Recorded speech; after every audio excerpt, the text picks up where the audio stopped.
राजस्थान से राजे की छुट्टी। राजस्थान में राजे के विकल्प की तलाश शुरू। 7 नाम रेस में शामिल। किसके नाम पर लगेगी मोहर?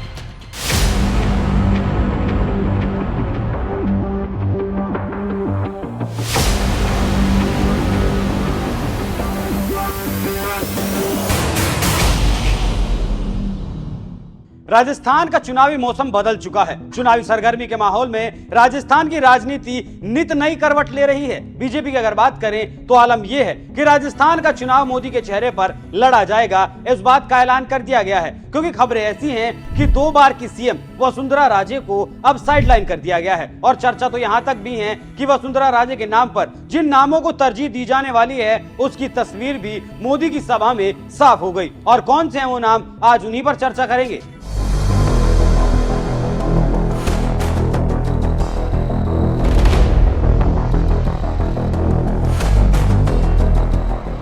नमस्कार, एनएमएफ न्यूज देख रहे हैं आप। मैं हूं आपके साथ अभिषेक पुंडित। राजस्थान, छत्तीसगढ़, मध्य प्रदेश में होने वाले विधानसभा चुनाव के लिए बीजेपी के साथ साथ प्रधानमंत्री मोदी भी कमर कस चुके हैं। प्रदेश की आबोहवा बदल चुकी है। बीजेपी में फूट की खबरें लगातार सामने आने लगी हैं। इसलिए राजस्थान को लेकर मोदी कुछ ज्यादा संजीदा नजर आने लगे हैं। वजह भी यही है कि मोदी 11 महीनों के भीतर राजस्थान के 8 दौरे कर चुके हैं, लेकिन फिर भी बात बनती हुई नजर नहीं आ रही, क्योंकि मोदी वसुंधरा राजे को दिल्ली लाना चाहते हैं और राजे राजस्थान को छोड़ना नहीं चाहती। इसलिए राजस्थान का चुनाव क्षेत्रीय छत्रपों के बजाय मोदी के चेहरे पर अब लड़ा जाना है। लेकिन क्या इससे राजे की कमी को पूरा किया जा सकता है? क्या उस वसुंधरा राजे की कमी को पूरा किया जा सकता है जो 20 साल से प्रदेश में बीजेपी का मुख्य चेहरा बनी हुई है?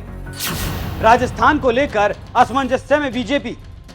राजस्थान में इस वक्त कांग्रेस की सरकार है और अशोक गहलोत पूरी ताकत झोंक रहे हैं कि सत्ता परिवर्तन ना हो। लेकिन बीजेपी भी राजस्थान को जीतने के लिए अब कमर कस चुकी है। तो अगर राजस्थान में सत्ता परिवर्तन होता है, बीजेपी सरकार बनाती है, तो बीजेपी का सीएम फेस कौन होगा? क्योंकि चुनाव जीतने के लिए तो मोदी का चेहरा आगे किया गया है। हालांकि अगर पन्नों को पलट कर देखा जाए, कर्नाटक का चुनाव भी बीजेपी ने मोदी को आगे रखकर लड़ा था, लेकिन फायदा तो दूर की बात, नुकसान इतना हो गया कि दक्षिण का एकमात्र दरवाजा बंद हो गया। राजस्थान में भी कुछ ऐसी ही स्थिति अब बनने लगी है। सीएम फेस का ऐलान नहीं किया गया, जबकि पिछले 20 साल से बीजेपी वसुंधरा राजे के नाम का ऐलान करती आई है। लेकिन इस बार प्रदेश की आबोहवा बदली हुई है और राजे के नाम की अनदेखी साफ तौर पर देखी जा सकती है। तो लोग जानना चाहते हैं कि आखिर इस बदली हुई हवा का कारण क्या है।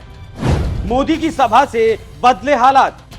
दरअसल कुछ दिनों पहले ही राजस्थान में प्रधानमंत्री मोदी सभा करने पहुंचे थे, लेकिन ये सभा उस वक्त ज्यादा चर्चा बटोरने लगी जब पता चला कि वसुंधरा राजे का भाषण वहां नहीं हुआ। यहीं से वसुंधरा राजे को साइडलाइन करने की खबरों को बल भी मिलने लगा और कहा जाने लगा कि इस बार बीजेपी का सीएम फेस राजे नहीं बल्कि कोई और होने वाला है। लेकिन वो चेहरा होगा कौन जिसे राजे पर तरजीह देने की तैयारी है? ये सवाल अपने आप में एक बहुत बड़ा सवाल है। इस सवाल का जवाब मोदी की सभा में कुछ हद तक मिल भी गया और तस्वीर भी साफ होती हुई दिखाई दी। मोदी की सभा की पूरी जिम्मेदारी महिलाओं को सौंपी गई थी और उन्होंने उसे बखूबी निभाया भी था। तो कहा जा रहा है कि इन महिलाओं में से ही किसी एक के नाम को जिम्मेदारी दी जा सकती है।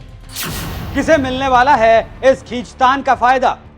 मोदी के मंच पर वसुंधरा राजे के साथ सांसद दिया कुमारी, रंजीता कोली, जशकोर मीणा, पार्टी की राष्ट्रीय सचिव अलका गुर्जर, जिला प्रमुख रमा चोपड़ा, महापौर सौम्या गुर्जर और हाल ही में कांग्रेस का दामन छोड़कर बीजेपी में आई ज्योति मिर्धा मौजूद रही। इन सब महिला नेताओं में दिया कुमारी और अलका गुर्जर मुख्य भूमिका में वहां नजर आई। अब वसुंधरा राजे का विकल्प कौन बन सकती है, ये तो सोचने वाली बात होगी। जरूरी नहीं है कि जो चेहरा सबसे आगे किया गया हो उसे ही मौका दिया जाए, क्योंकि बीजेपी का राष्ट्रीय नेतृत्व कई बार ऐसे चौंकाने वाले फैसले कर चुका है। उन चेहरों को मुख्य जिम्मा सौंपते हैं वो जिनके बारे में कयास कम ही लगाए जाते हैं। लेकिन फिलहाल इन महिलाओं का पक्ष मजबूत माना जा रहा है। वसुंधरा को साइडलाइन करने की कवायद इसलिए भी चल रही है क्योंकि मोदी की सभा में राजे को बोलने का भी मौका नहीं दिया गया, ऐसा खबरों से पता चलता है।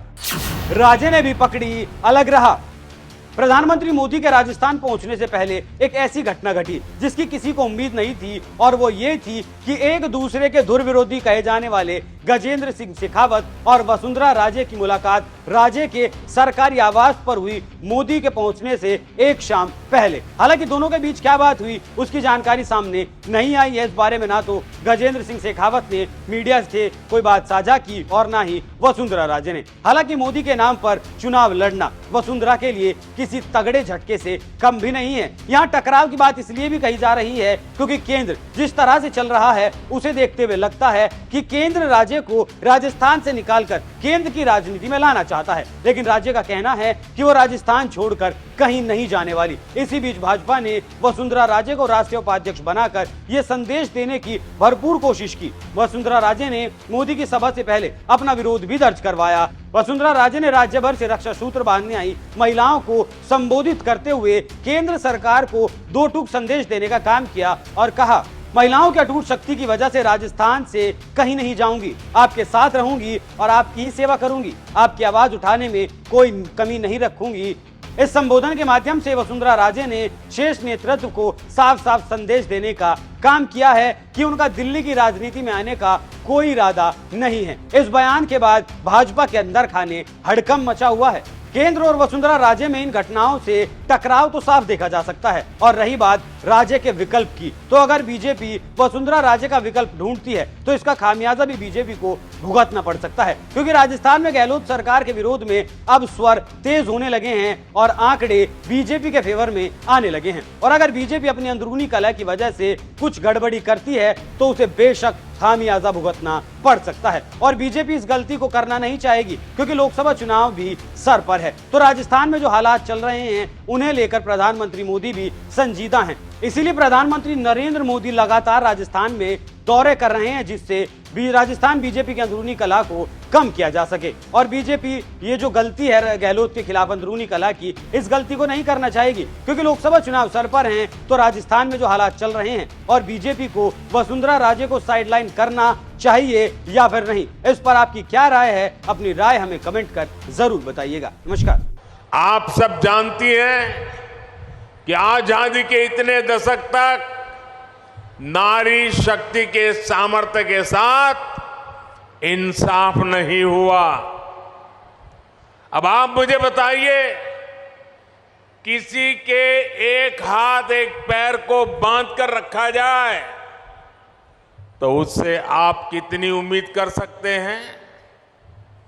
देश की आधी आबादी की पूरी भागीदारी के बिना देश तेज विकास नहीं कर सकता है।